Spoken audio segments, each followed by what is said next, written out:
Hello, ladies and gentlemen. It's Ukrainian talk show on Pod TV. My name is Sasha Star, and my distinguished guest today is Dr. Jonathan Lockwood. Welcome to the show, Jonathan. Yeah, hello there, Sasha. Glad to be here as always. So far, I'm your only distinguished guest today. You are, yeah, but not only one, but also Hopefully we have more coming together. Jonathan, I would like to unleash on you an information that it's getting more and more difficult to hide. Mm-hmm. Obviously, there is, and I've heard it now more than from one source, which I trust, but from a few sources. It's something about exchanging nice messages between Trump and or his people, and Putin and or his people. And both parties are neither denying, nor confirms these talks. Never mind the nature of what's been discussed. However, by actions of Russians in the last few days, something didn't work out of what Russia expected. Something definitely. Their counteroffensive against the counteroffensive against the Kursk salient is specifically what you are talking about. I've seen reports that the casualty rates among the Russians and their North Korean allies in their counteroffensive has been much higher than expected. The North Koreans are deserting in significant numbers. They are not performing well at all. And from the video that Ivan showed us, right, that is a very telling video. And what severely wounded North Korean prisoner had to say is very revealing. And what it is showing is that the immediate costs to Russia are increasing even beyond what they were before. Rather than their casualty rates going down and they're achieving significant advances, their costs are even more exorbitant in terms of men and material than before. So now the cost, now Putin has to make his own cost-benefit analysis. In putting it capitalist terms, he has to. He has to do a real cost-benefit analysis. Is the cost to Putin and Russia for continuing the war worth halting the war? Is it less than halting the war and going back to square one and say declaring victory and going home and repairing the damage that has been not only to Putin and the Russian demographic population, which is significant? Ripple effects are going to be felt in the years to come. But is it worth more to Putin to continue the war, or to simply cut his losses, make a deal, put the best face on it, and retreat and consolidate his power and try to recover? And he has to hope that his remaining lifespan is long enough that he might actually have another chance, which I doubt, because the way that Trump and his allies and his political support is going, if Trump and his second administration in term succeeds in carrying out his promises to the American people, as well as by extension to the allies in the world as well, then Putin will have no more time after this for a second try. So, but his losses could go up to such an extent that he will be crippled for years to come. Even if he has virtually no chance of taking over Ukraine, NATO and the NATO allies will not allow it. They see that their best interest lies in stopping Putin now. Absolutely. Jonathan, one of the best investment strategies are cut your losses and let your winners run. Yes. Now, this A good Ukrainian, gambling rule. for Putin, Ukraine, it doesn't look like a winner that you run and run and run. It looks more and more. He's been letting his losses run. So he allows his losses run, and even in investment, like a great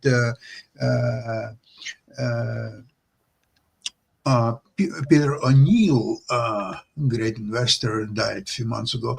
He always suggested when you got position and you lost 7% from where you entered position, don't think. First you sell immediately.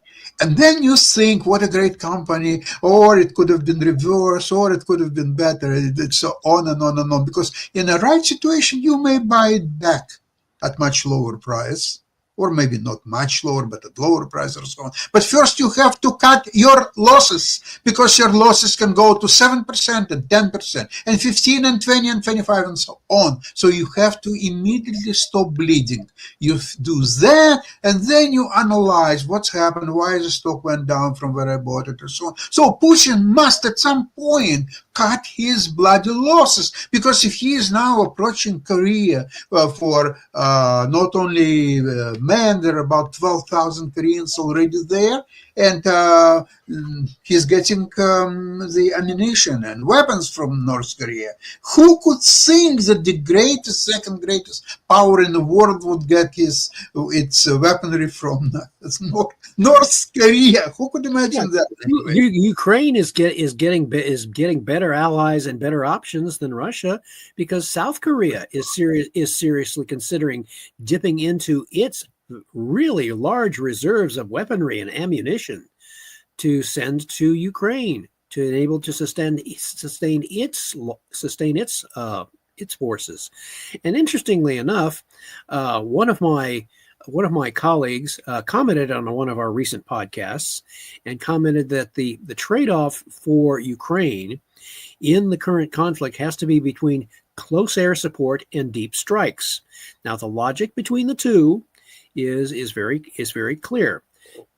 For deep strikes, what deep strikes do is they enable you to degrade an opponent's capability to sustain an offensive over the long term by degrading his supplies, his reinforcements, his ability to reinforce that. But it takes longer to have a visible effect on the battlefield. Deep strikes are more decisive, but they take longer. Close air support is the firepower you use to directly destroy an enemy advance. That has immediate benefit, but it does not affect it. It has immediate benefit in the short term, but it does not affect an opponent's capability to sustain the conflict over the long term. So there's a trade-off between the two. Both are necessary, but there has to be a balance and to enable both kinds of firepower to work together.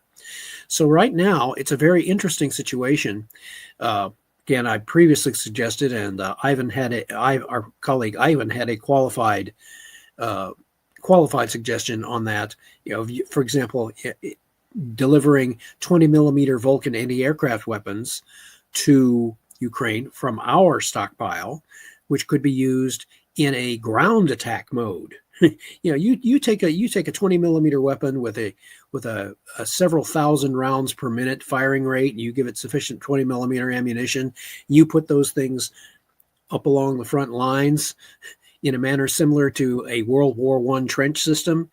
And World War I, with interlocking fields of fire from machine guns, those things, as it was said, harvested men like wheat. But you do that with a 20 millimeter Vulcan system in ground attack mode.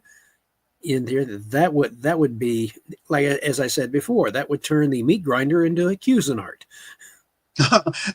Look, something that worked over 100 years ago, it still can work effectively. We would simply be upgrading the weapons used to execute the same strategy. And the same concept would be just that much more effective. It would be just, it would be more a system that's more on steroids than anything else. It's been upgunned for the 21st century.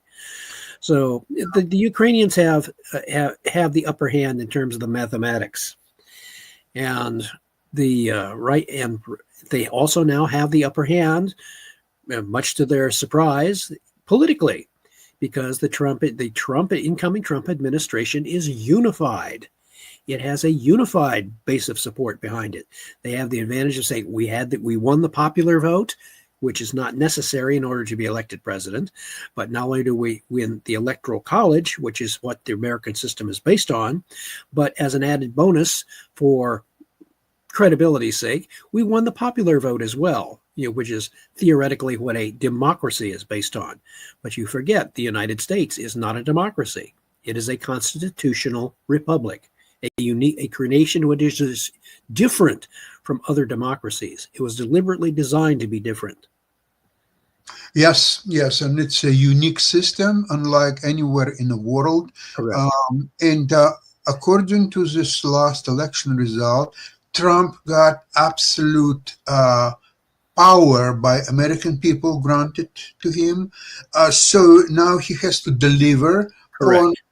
on most of his promises, some of his promises, whatever he has a free hand to do anything what he wants, how he wants, and so on.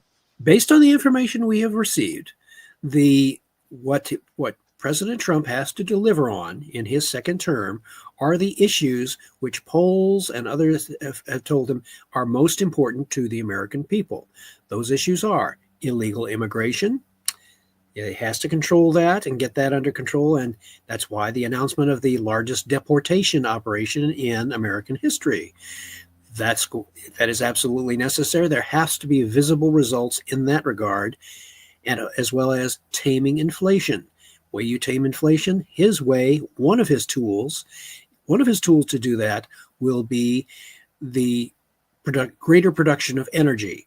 If you produce greater energy, you bring down costs. Those costs have a further effect upon food and other materials upon which energy depends. So that if you see visible results in that occurring at least within the next 2 years, then that is going to bode well for his ability to sustain and continue those things. And also you have other, for example, that establishment of the Department of Government Efficiency under Elon Musk and Vivek Ramaswamy. Now that is going to be a very interesting thing to watch. In principle, they have the right idea. Keep in mind that the interest on our national debt, which is larger than the interest itself is larger than our current defense budget. Now, that's a real serious signal. It's about something like $898 billion. So what Elon Musk and Vivek Ramaswamy must be able to accomplish by going through and cutting all the identifiable waste, recommending all the areas of waste and overspending that need to be identified and cut. The objective there, they must generate an annual surplus, not a deficit, an actual surplus that is greater than the interest on the federal debt. So in shorthand, basically they have to generate surpluses of at least $1 trillion a year, preferably larger. They must generate as large a surplus as possible each year in order to pay down the interest on the federal, because when you pay down the interest on the federal debt, it's like paying larger than the minimum payment on a credit card. If you've got when you have a credit card that is maxed out, you better be paying it down faster than the minimum required payment. Otherwise, you're just treading water. You're just maintaining the situation as it is rather than making it better. So if they can succeed in identifying enough waste to generate surpluses of preferably 2 or 3 trillion a year, that starts paying down the national debt. That reduces the amount of interest on the federal debt that needs to be repaid. And the entire cycle of debt goes into reverse. It goes into reverse. There are other means, which I would hesitate to mention even in this forum, which could be used to accelerate that. But right for the moment, let us see how Musk and Vivek Ramaswamy managed to identify the sources of waste, and if they can in the short term initiate cuts or create budget surpluses of at least $1 trillion and preferably more, then we will know that that is working as well. And that will enable President Trump and the Republicans to maintain power not only for this coming term, but for Trump's successor, whoever that might be. Jonathan, I can suggest something what you probably decided not to elaborate on, is the fact that even if you simply lower interest rates, if you're going on prime from what is now say 4.5 or a quarter, if you will go down to 2.5, 2.25, and ultimately if you will go to 0.5 like it was 4 years ago around pandemic time, that would be a mistake. That's a whole. So interest rates.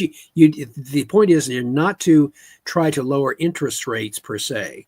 Yeah. The idea is to lower spending, cut down that, create a stronger basis for the U.S. dollar. Inflation will go down, and if you do, in addition to doing that, that cutting of spending also gives you more flexibility to do what President Trump wants to do, which is to cut taxes, maintain the tax cuts in order to stimulate economic growth. If you do that, if you cut taxes and cut spending, something which has rarely been done.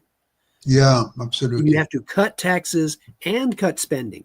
If you do that, if you cut spending in sufficient amounts to lower the debt and create a stronger perceived basis for economic power, then what they are hoping for, they are saying this will become a new golden age. Well, it will become a golden age if the Republicans have the discipline to cut the spending sufficiently and eliminate waste and be serious about it, because there are one of the episodes on the Fox network started listing all of the projects that are absolute, to the casual observer, are an absolute waste of money. And then you could spend an entire program just listing all of the ridiculous things that we have spent money on over the years, and for which we have no discernible purpose anymore. Now, I mentioned to one of my colleagues, one of the things that they should take a serious look at is that we have been using 40% of our corn crop to make ethanol, which we put into our gas tanks. Now, that was initiated by former President George W. Bush. That kind of halfway made sense back then, because we were more dependent upon foreign oil imports back in the 2000s than we are now. That's also used in Brazil for their cars. Yeah, and it's said that they are using it more efficiently, but using 40% of our corn crop to make ethanol, which we don't really need, because now we're going to be able to produce enough oil to meet our own needs easily without using food for fuel. Use food to make food. It's like, use our corn crop to make, if you free up 40% of the corn crop to do that, and then RFK Jr., he has an obvious target. We also use 7% of our corn crop to make something called high fructose corn syrup. That has no nutritional value. It is a chemically produced flavor enhancer, which makes moves more appetizing. And our food, they add high fructose corn syrup to just about everything. And it has been shown by a number of medical experts that high fructose corn syrup actually has a negative health effect on Americans, and especially children. That is something that RFK Jr. would target and get in. He could very logically and credibly recommend stop using 7% of our corn crop to make high fructose corn syrup, get it out of our food, and we can then, and because other countries will not accept our food imports that have high fructose corn syrup in it, that will expand our opportunities to export food. So with 47% of our corn crop freed up to make either more corn or other types of food, which would be palatable and edible by foreign countries as well as ourselves, that also produces a greater supply of food. If you produce a greater supply of food, what happens to the price? It goes down. Absolutely. And what's interesting is that Elon Musk came up with an initiative to cut subsidies for electric cars in the United States. What's interesting that his main product is electric car Tesla. But Yeah. he doesn't want subsidies because No. subsidies cover not only his cars, but GM, Ford, and many other producers. So why subsidies? Let them compete on their own. And in that perspective, Tesla is much more competitive, at least at this time, than many other. For those people that want them and can think that they can sustain them, fine, let them buy them if they wish. But you're right, don't subsidize them. Let the market determine that. And also, we also, it's a not very well known fact, we subsidize, Congress has been subsidizing the sugar industry with billions of dollars of payments for decades. Stop doing that. Remove the sugar subsidy, let sugar compete on its own, because when you remove high fructose corn syrup, guess what? When you remove high fructose corn syrup, what are companies going to turn to if they want to enhance the flavor of their products? They're going to turn to sugar.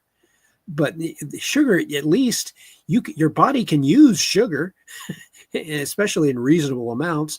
So sugar would be a much, and by removing the subsidy from sugar, you save several $billion a year, but you let the market and the American people determine, okay, how much sugar do we really need?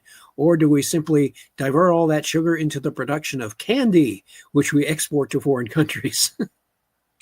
Now, speaking about situation in Ukraine, so many people expect that Trump will follow up on his promise to end the war, if not 24 hours, but anytime soon. Let's put it this way. Okay. But people are forgetting about one little thing, that he is not going to be inaugurated before January 20th. So how he can create a peace in Ukraine over the head of Joe Biden, who is still a president, I think it's technically is not really workable situation. Number two, people are afraid that once Trump is president, he will say, okay, Ukraine, there's no more help for you, and just do whatever you want.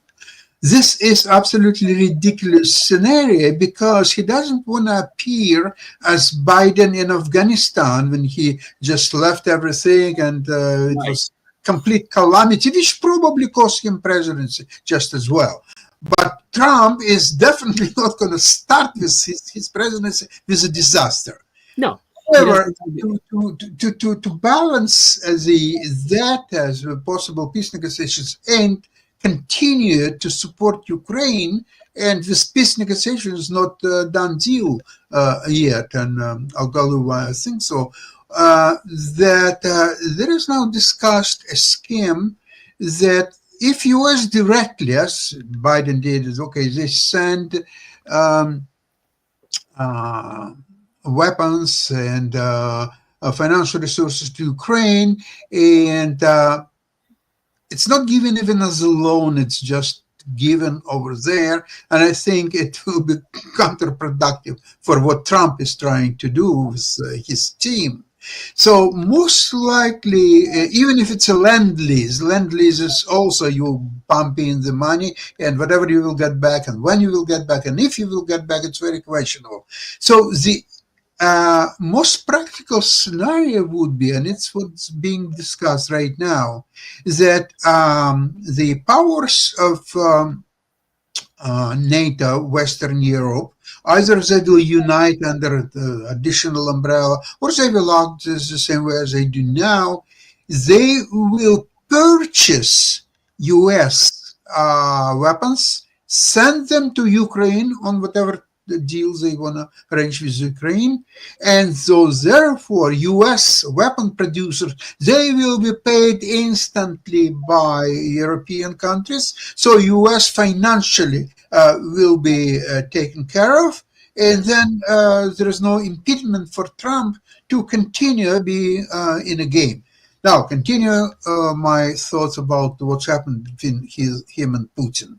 There was interview with the Patrushev, who is the second man in Russia after Putin. And Patrushev was very agitated. And what he did, first of all, a few days before that, Russians published a semi-nude picture of Melania Trump. Second of all, he was very pushy against Trump in that interview, implying that, look, we made you a president of the United States. Now it's a payback time. Now you have to deliver whatever was promised and discussed and all that stuff. And I think that what created a major kind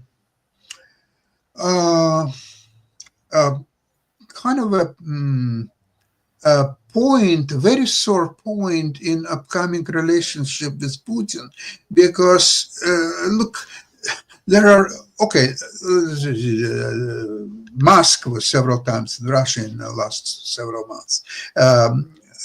It's been revealed that Trump has conversations in the last several months. But you see, what is interpretation and who interprets what, it makes a lot of difference. So Trump could imply that, sure, we will help you, we will support you, or so on. And Russians could interpret that look, we demand that you will support and cooperate with us, because as you saw the picture of your wife, we have many more pictures that we can relieve. But you know what, Jonathan? Trump went through all the hell of the lawsuits and Stormy Daniels and so on. So it will not affect him at all, whatever they no, it won't. It won't. No. The Russians, the Russian KGB, Soviet KGB once tried to blackmail, I think it was Sukarno. That's right, Emperor Sukarno. Yeah. They tried blackmailing him by showing him they had sent Russian women to basically have sex with Sukarno, and they had pictures of him doing that while he was in Moscow. They showed him the pictures, and what Sukarno did, he says, "Oh, can I have pictures? Can I have copies to send them to my people? My people will be so proud of me." Exactly. He called their bluff. He's told them, publish and be damned. Go ahead. I don't care what you publish. I cannot be embarrassed. He cannot be embarrassed by that. Now, so if that's the only thing what Russia thought of controlling Trump with some questionable pictures or so on, it's not going to work. It's not going to work. Actually, it could alienate Russians from Trump's point of view, because they are using despicable means of influence the U.S. president. It's just and President Trump has seen and experienced enough of these over the past year and several years, as a matter of fact, to last him more than a lifetime. So he's not going to be impressed by that. The only means of leverage which the Russians perceive they have, as I pointed out numerous times previously, is their nuclear missile arsenal. But U.S. also has some arsenal too. Yes, but even more important than the fact that both sides have a nuclear arsenal, what Russia, as I pointed out before, what the Russian military and political leadership fear more than anything else, even though they won't directly admit it, they fear the potential of American technology to neutralize the one thing that makes Russia a great power, their nuclear missile arsenal. And the United States has shown evidence through their Patriot system that yes, we do have the means to neutralize your missile arsenal. And with the existence of a Space Force and the potential for Elon Musk to basically help create an upgraded U.S. Space Force with a space fleet, with starships armed with laser weapons which could easily shoot down nuclear missiles in their boost phase on their way up. So if the United States moves in that direction to establish that, to neutralize the nuclear missile arsenals of Russia, it will, by extension, of course, neutralize the nuclear missile arsenals of China, North Korea, and certainly Iran, if it ever gets around to developing a nuclear. Although Iran, for its part, Israel could neutralize Iran's nuclear missile arsenal with its Iron Dome system, along with its other supplementary ballistic missile defense systems. But the creation of what I propose as WISDOM, the Worldwide Strategic Defense Matrix, if the United States moves in that direction, which it could well do based on the cost-cutting measures of by elimination of excess of government waste, cutting spending on totally unnecessary projects, the United States certainly has enough potential to create enough wealth and enough surpluses to not only gain control over its own financial destiny, but also to execute what I call a strategy of asymmetric response to neutralize the main strengths of your opponents with your own technological advances. I'm wondering why Iran wouldn't make a deal with U.S. or all Western powers that for one payment of, say, I figured out $30 billion, Iran will not develop nuclear arms for next 150 years. Maybe they will bargain about $30 billion, maybe down to $15 billion, but still, that they have, I think, 60 million people there. So, so $15 billion will create X number of dollars for each person. But again, Sasha, once a worldwide strategic defense matrix is created, that question, it's settled for good. It's neutralized for. So Iran has to hurry up and do it before U.S. builds something. Actually, speaking about Elon Musk, you know that his life project is to get people to Mars. What he is thinking is that sooner or later there will be nuclear war in the Earth, so they will survive on Mars, right? Well, there's a problem there. Elon Musk has apparently, for whatever reason, not completely thought through the strategic problem and the logistical problems and the human engineering problems involved with sending people to Mars. He claims that he wants to, with his Starship, the existing design of a Starship, it's supposed to be designed to send 100 colonists to Mars. Yes. to start off a colony. Well, there's a problem there. He is going to have a great deal of difficulty finding 100 prospective colonists with enough of a collective death wish to climb into a starship that is not much bigger than an airliner, a chemically powered starship, Sasha, that will take 6 to 7 months to get to Mars. If you want to simulate what's going to happen, what the problems that could happen, he could take a mock-up starship, put it here on Earth, with all the simulated supplies that you would have, put 100 people in it, seal them up. Wait a second, Jonathan, I was thinking about something. Remember the Dr. Strangelove? So this 100 people have to be 10 men and 90 women to reproduce X number of people all the time and actually grow this colony. There would be a lot of moral, ethical implications and so forth for a colony. Plus, if you're going to hedge your bets and give that colony a chance of surviving you have to have the logistics system in place. You have to first have starships on Mars, robot ships essentially sent there with sufficient loaded with supplies. Absolutely. You would have to have a minimum of 3. In the concept that I would describe, you would have 3 starships loaded with supplies on Mars in a triangle, and then the starship with the colonists arrives there. It lands in the middle of the triangle, and then they have 3 supply ships for which to start building, sustaining their colony. Also, then you have to have a constant series of ships going to Mars to do that. And in this system, really speed is essential. You have to get there fast. That is why a thermal nuclear propulsion system, which is under development, would be necessary to upgrade the starships so that instead of taking 6 months to get to Mars, it takes maybe 2 months to get to Mars. That's an improvement. It's an improvement, but optimally, what the main goal needs to be is development fusion-powered, a fusion-powered starship, which would enable you to get. They say that you could get to Mars in about a week with that kind of power. Yeah. And then a Martian colony is, at least in theory, sustainable. But you don't send people to Mars to stay there.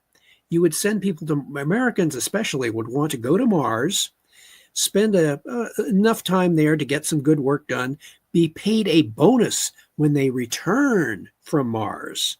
So they could be celebrities, they could teach other people. You basically develop a space industry from that. That's how you make it sustainable. They have to be able to come back if they want to. There will be a lot of new industries around this project. For example, I'm pretty sure there will be offices which will sell real estate on Mars. Because, theoretically, yes. Yeah, well, it has happened when Americans sent first people to the moon. There was one office in Argentina. They did tremendously well. They were selling real estate on the other side of the moon. And those were much cheaper than on the visible side of the moon. They were making very, very good money. The only thing is they couldn't guarantee how to secure its debt, and also it was very difficult to arrange mortgages. Yes, indeed. Yeah. So but the potential, once you develop nuclear fusion power as your ultimate source of energy, that opens up, as I pointed out previously, tremendous opportunities for building wealth. As every time that humanity has found a new source of energy, it has created much more wealth for all of humanity. So fusion power is the ultimate, backed up by nuclear fission power, and to satisfy the anthropogenic climate change people who are all afraid of carbon dioxide, which they have no real need because carbon dioxide is plant food. If plants could talk, they would all be lobbying, we want more carbon dioxide. And so the current arguments of the climate change people make absolutely no sense. But still, nuclear fusion power and nuclear backed up by nuclear fission power is the ultimate and optimal long-term solution for energy. In the meantime, we have fossil fuels, and we might as well make the best use of them as we can. And that is what the current administration is planning to do. We have to worry about the short-term prospects. We have to reduce inflation, increase energy supplies, increase food supplies, basically increase the supply side of the equation so that you have lower prices. And drill, baby, drill, right? That's what it's all about. Drill, baby, drill has an indirect positive effect, although it will take longer. My colleague also pointed out that, yes, that will hurt the Russian effort in the longer term, but it takes time to do that by cutting the oil prices and reducing the Russians' ability to finance the war. So all of these things take time, but President Trump and his administration have to think of some really good short-term solutions that will, from Trump's perspective, drive up the cost to the Russians of continuing the war. They have to drive up that cost and make it so clear to the Russians that it is in your best interest to make a deal and stop the war. Otherwise, we're going to drive up the cost for you. Well, what's happened in the last few days, as we discussed, Russians are not helping Trump tremendously.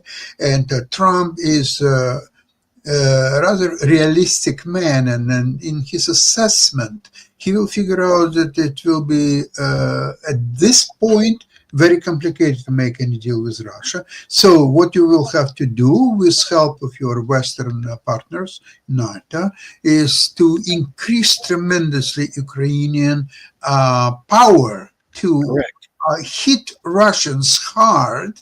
And then, maybe then, somebody from Trump's team, I'm not even sure that Trump himself will call to Putin, but somebody from his team will call, let's just say Patrushev, for example, and ask him, okay, so you have many more pictures left? Okay, you might as well use no time. See how much good that does you. Yeah. It's going to do you about as much good as it did when you tried it against Sukarno. Trump is just going to laugh at you. And it's well known that Trump is a political counterpuncher. If you hit him, his response is to hit you back harder. Absolutely. A lot harder. Okay, so there's a situation. The front is being stabilized. Ukrainians are hitting Russians here and there and in some unexpected places. Most of the times, the Russian, the Black Sea Fleet is hiding. They're not, they're scared even to show up anywhere there. And a logical countermove on the part of NATO and the U.S.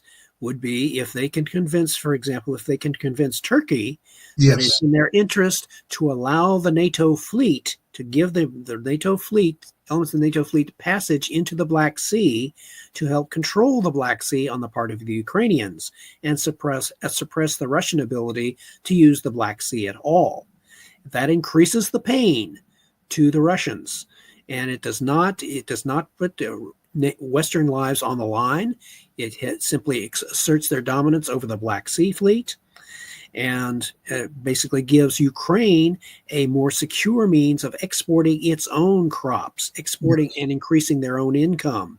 And essentially, it also further isolates the Crimea.